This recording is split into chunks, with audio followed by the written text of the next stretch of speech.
I've got some rentals. People don't really care too much about your rental property. We allow pets. Very few people allow pets. You go through and do your inspection after somebody moves out. The best way to inspect a property is to clean it. If you've ever washed your car, you find all the little nicks when you're washing it. Or when you clean your house, when you get down there and you find the little details. Found a spot about that big in the corner in the base molding where the dog had chewed it up.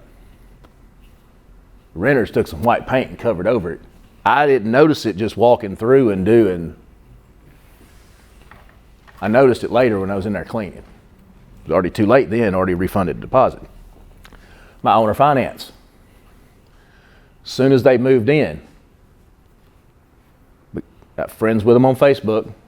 Always watch people. You can tell a lot about somebody by their Facebook, right?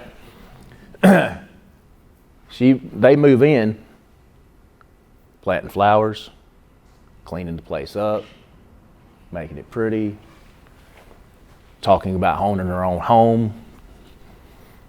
This particular person had went through the Hurricane Michael last year, lost their house, lost their job, lost everything. They were living in an RV.